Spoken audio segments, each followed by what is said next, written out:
stakeholders. The ones that have behaved well, you give them certificate of good behavior. And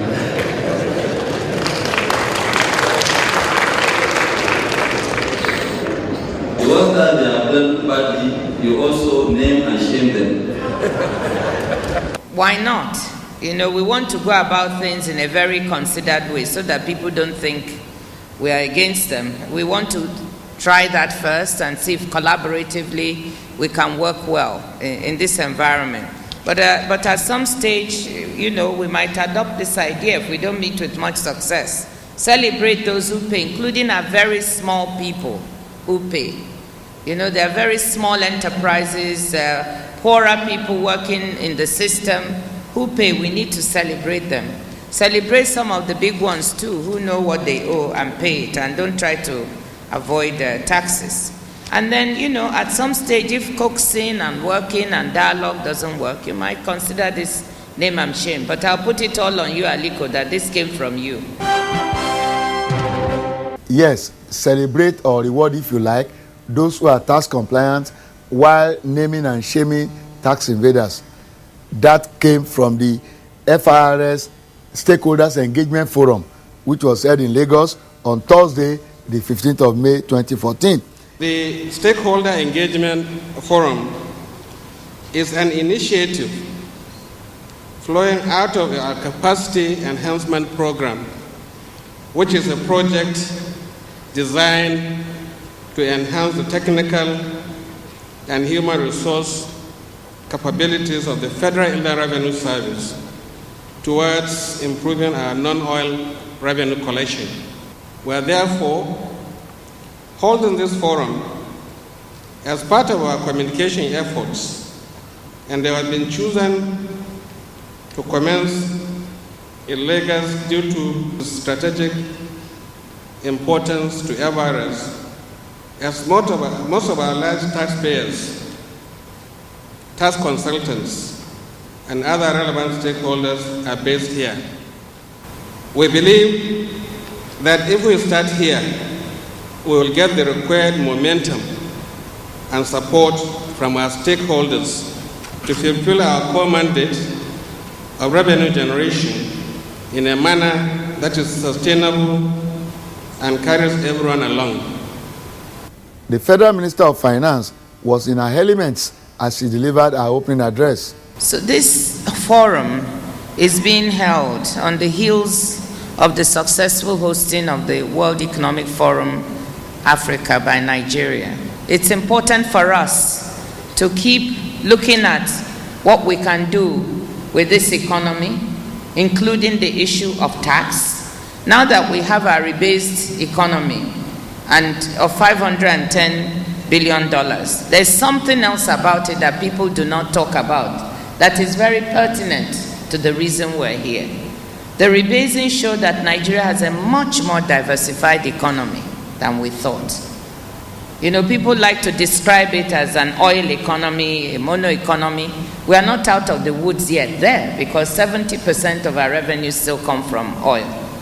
However, the underlying strength of the economy is not so much in oil as in other areas. What it shows is that we have the potential to really tax a diversified base and to increase non-oil taxes as a percent of our GDP. That the worry we have that we need to diversify the sources of our revenue shows some opportunity with this kind of information that we have now. And that's why we're here. Because the rebased GDP also means that our tax and revenue to GDP ratio has fallen. It was 20% before and just about in the middle of countries with our kind of size, 20% before. But now with the rebased GDP, this is one of the indicators that doesn't make us look so good. Because tax to GDP ratio is now 12%. And non-oil tax to GDP, I believe, is about 4%. So that's very, very low compared to where we should be.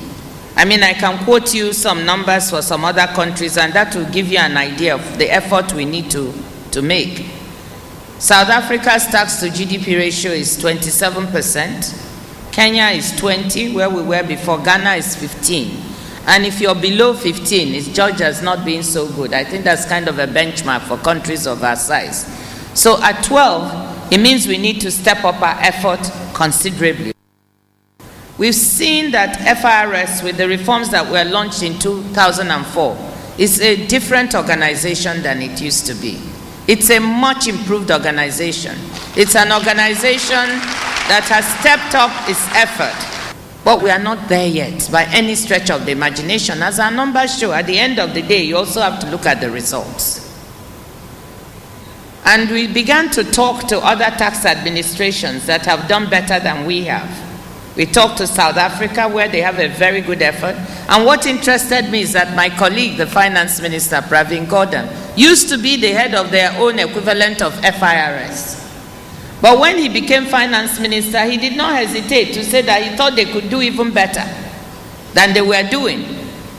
So we asked them, so what did you do? And they told us how they went out for both international and domestic help, and mentioned to us the organizations that they employed that helped them. South Africa was able to increase its tax revenues by up to $3 billion equivalent after it got this help.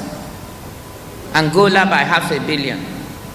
So we said, well, we can do the same. We don't reinvent the wheel. Let us also ask for help to come and look at where we are going wrong, where we could do better, and how we can improve this effort. So we did invite some help. We talked to some of our people in here, but we also invited McKinsey and Company to conduct a diagnostic of the tax system. 2 papers were presented after the minister's speech, and thereafter followed reactions from the floor.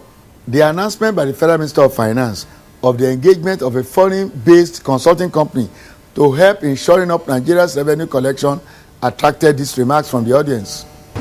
Nigeria is not lacking in professionals that know the right things to do.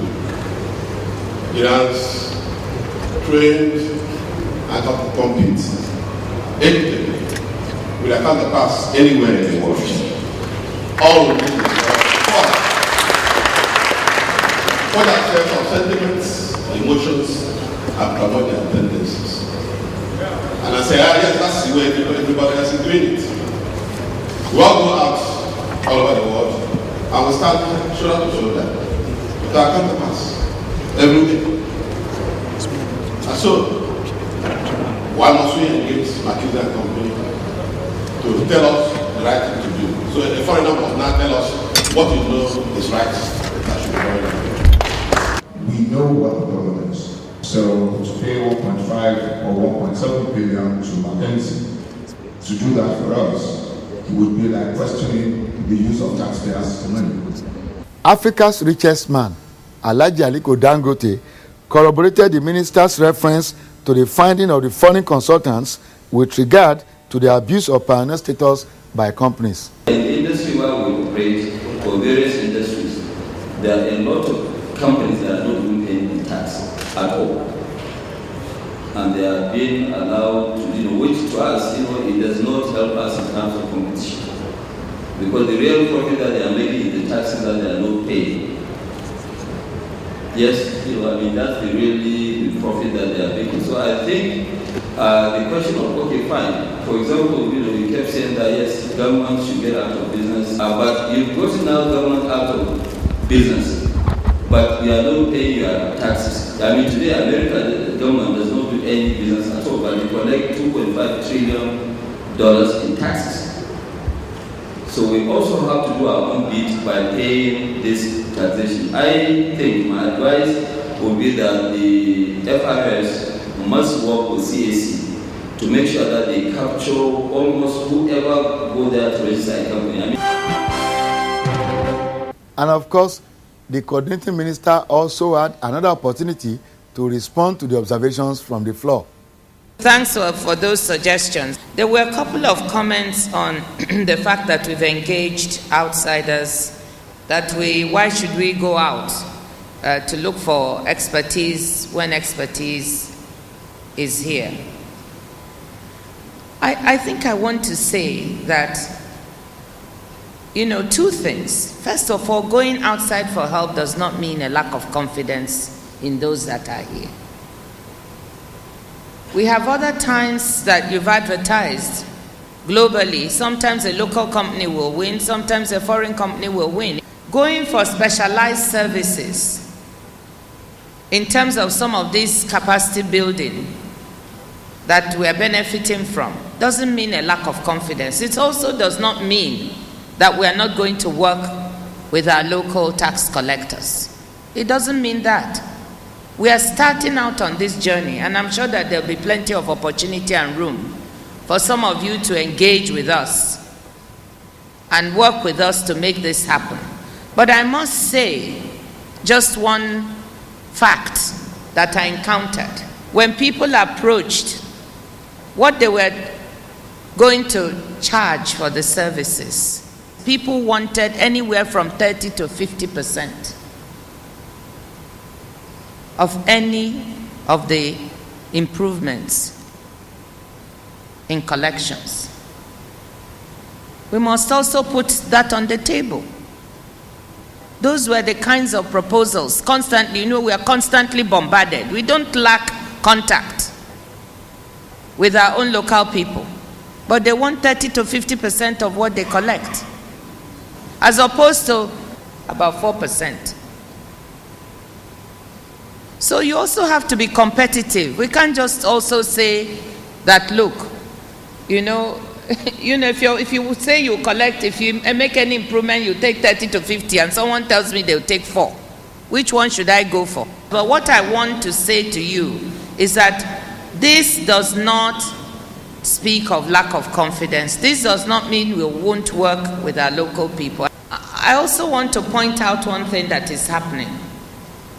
All our industries, almost without exception, they look for one tax benefit or incentive or the other. That is what is plaguing us here. And FIRS, we don't have total control over all these incentives. I think Mr. DK said we give waivers or we give this with one hand and they collect with the other. We are coordinating, not we need to. We're already doing that.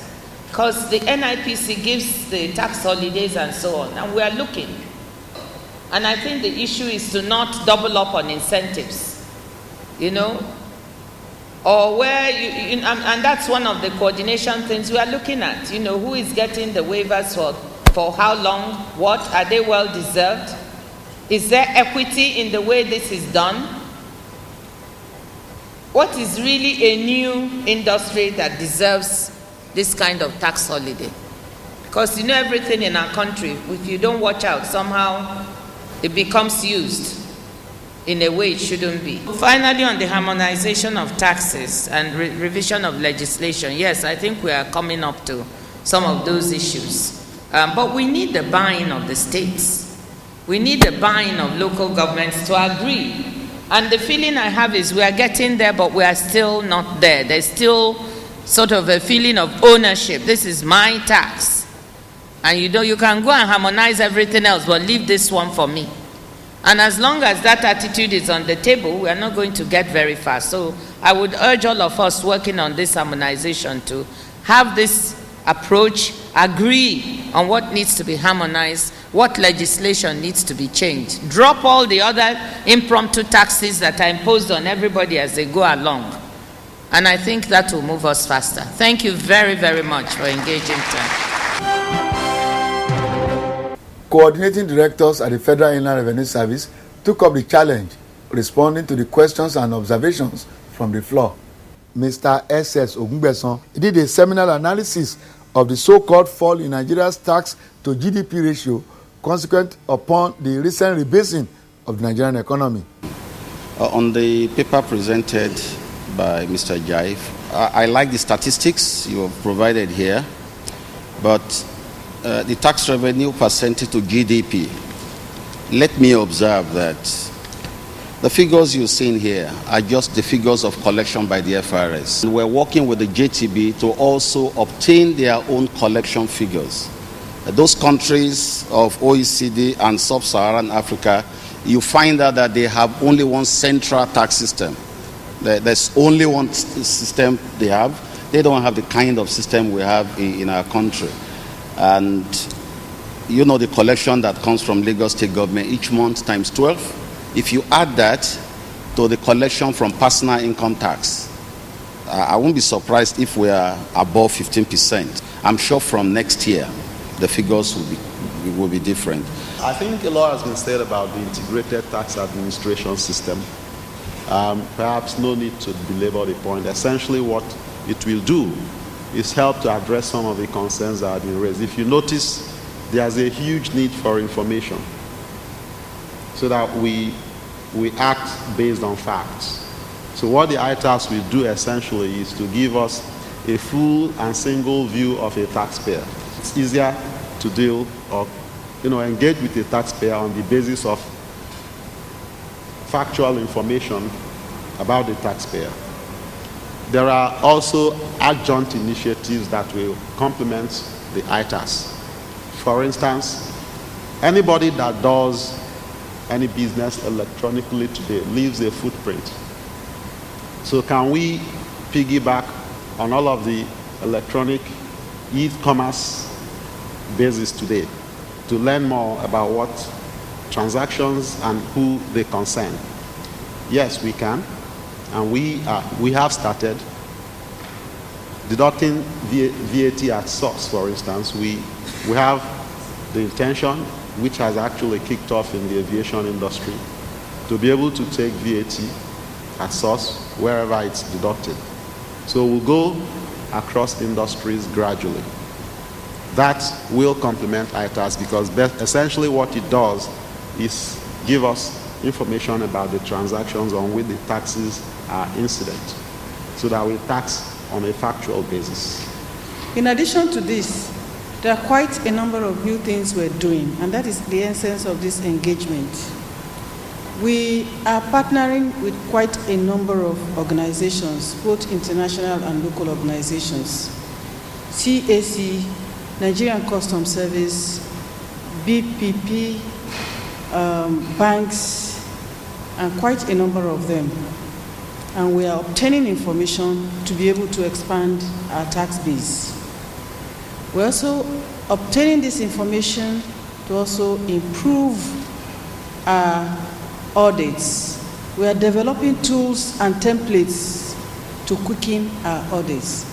Please, as we write to the taxpayers, help us to let them know that 6 months they used to respond, probably the MD is not around and the finance director is not going to be around for the next 6 months, or Water has cleared their financial statements, should be discouraged so that we can quicken the audit process and move on.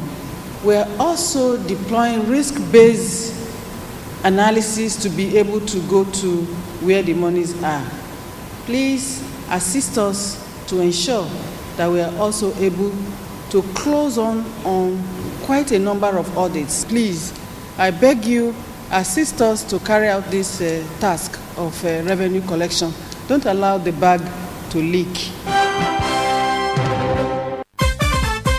Every day, my people dey for work. Some dey do office work.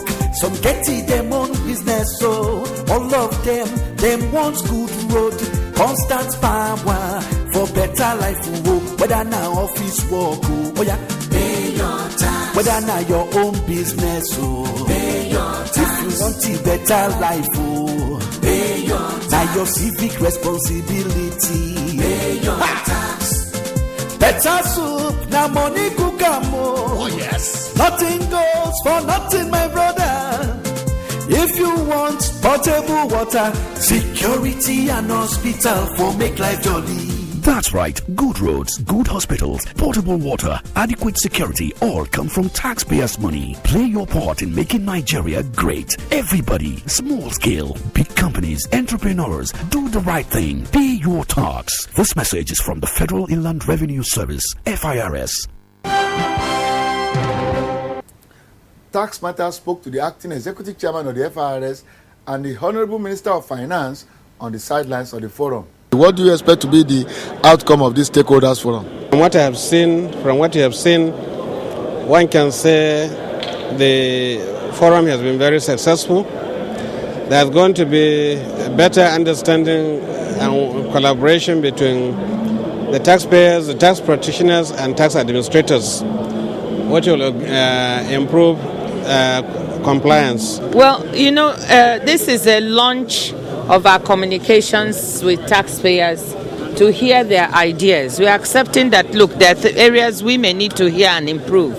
But we also want to tell them what we are doing. We've engaged on a process of increasing our non-oil taxes. Every Nigerian wants to see us depend less on oil and more on the other resources of the economy. So we want to share with them that we're actually doing that work now, and that we want them to cooperate with us, to take the news out, let them be ambassadors for good tax compliance. That is really the purpose. And we wanted to share with them some of the findings, because some of the big corporates are in the room today.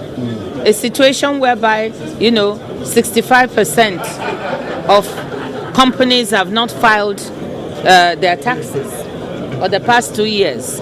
From the study that was done, a situation whereby 75% of registered companies are not registered in the tax base.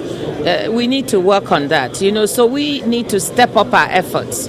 That was the purpose. And from these stakeholders? And after what I listened to this morning, the coordinating minister, the acting chairman of FIRS, it's clear that we have come a long way since our return to democracy. We've come a long way as a country. And clearly, even though we've made progress as well, it's also clear that there's still a long way to go. If the current pace of reforms, enlightenment, and collection drive continues, that it will be possible perhaps for us to expand our tax base in the coming years, also arouse a new consciousness amongst corporate Nigeria and citizens at large on the importance of paying tax, and then also encourage government to become more accountable, or that those that are accountable become even more so. I have no doubt that the trust deficit, which has discouraged some Nigerians from paying taxes, will be breached, and then hopefully we can have a win-win situation for both the country and the citizens at large. So much has been said about the role of the tax consultants in the whole matrix. Would you say that your members are living up to expectation? Substantially, I believe the tax consultants are doing the right thing, advising their clients on compliance with the tax laws. But we should realize it's one thing to advise the taxpayers, it's another thing for the taxpayers to take the advice and comply accordingly. What do you do when you advise a taxpayer and decides to do what he wants? As an advisor, you cannot force the clients, right? If you have a recalcitrant client, a client who under any situation will not take your advice, will not take an advice which you are given in compliance with the law, right? The best thing to do in that situation may be to just resign your appointment with that client, right? Because if you don't, eventually when the client runs foul of the law, when he gets into problem with the law, you as a consultant cannot absorb yourself. What kind of tax system would you like to see in the next 5 years? A harmonized tax system that is easy to implement. I believe it will go a long way and then act as an incentive for people to want to actually pay their taxes. Basically, you have to ensure that the tax regime is anchored on public trust. I can tell you 90% of the problem we have in this country revolves around prudent management of resources and also the element of confidence and trust that ordinary people have in government and vice versa. The majority of Nigerians are honest, hardworking, and God-fearing. But if you have any evidence to the contrary, I would like to know. But generally speaking, we are good people and government needs to recognize that. trust us, more will come to you from that all-important Stakeholders Forum. And talking about stakeholders, on that same day of the Stakeholders Forum, a Lagos publishing firm organized a book launch, the public presentation of The Rudiments of Nigerian Taxation, written by Mr. Olugbenga Obatola, a tax practitioner and a scholar. Rudiments of Nigerian Taxation was written in honor of Mr. Babatunde Fowler, the executive chairman of the Lagos Internal Revenue Service. The public presentation was well attended by movers and shakers in the taxation subsector. We will bring you more of the story of that book launch in a subsequent episode of Tax Matters. Thank you for watching, and bye for now.